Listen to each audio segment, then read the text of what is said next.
Whatever you do, don't look outside when you lock the door at night. If you're like most people, you lock your door before going to bed at night. It only makes sense. The world is a dangerous place, and you never know who or what might be lurking in the shadows. Back when I was still brave enough to look out my window after dark, I used to think about our ancestors, huddled in caves, wondering if more than just the wind was howling in the black night beyond their fire's comforting glow. For me, the most basic human trait isn't cooperation, tribalism, or even using tools. It's fear. Like you, I lock my door at night to keep that darkness at bay. But when I do, I never, ever look outside. If you peer through the windows of your house or the peephole of your apartment after dark, and I'm not suggesting that you do, you'll notice a few things right away. The first is stillness, if you're lucky.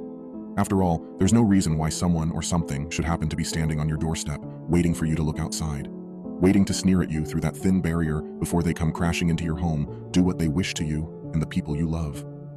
You won't notice anything like that. Probably, if you're lucky. What you will notice, however, are shadows. It doesn't matter whether you're looking out at a carpeted hotel corridor, a freshly trimmed green lawn, or the ugly welcome mat of your neighbor across the hallway. There will always be shadows, and most of the time, they behave themselves. A shift in the shadows, or a shadow where one shouldn't be. That's the first sign that something is wrong. But most people aren't paying enough attention to realize what's changed. It's perfectly understandable. Maybe you're still frustrated by an argument at work, or exhausted from trying to bathe a fussy baby.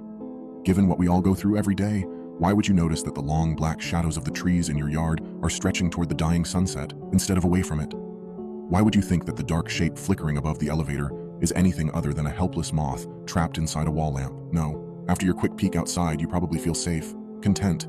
There are no unknown horrors on your porch. No insanely grinning figures are creeping down your apartment hallway, tiptoeing with impossible exaggerated strides. There are no threats beyond your window, the chain lock, or the peephole, none that you're aware of anyway. If you're lucky, there will be other, more pronounced signs that a change is taking place. If you're not, well, the shadows might be the only warning you get. I was one of the lucky ones. I had so many subtle hints that something wasn't right, but like most people, I didn't pay attention until it was too late. I was 22 that summer, and I'd just moved in with my friends Juan, Paul, and Cassandra. The house was a gray two-story rental on a floodplain beneath the railroad tracks. It was nothing special, but it was walking distance from our college, and we could afford the rent. As often happens with new roommates, it took us a while to get used to each other's quirks. Paul had an irritating habit of leaving half-empty mugs and cups all over the house. Juan was an early riser who completed his morning workout to pounding techno music, and I'm sure I had more than my share of personality flaws myself.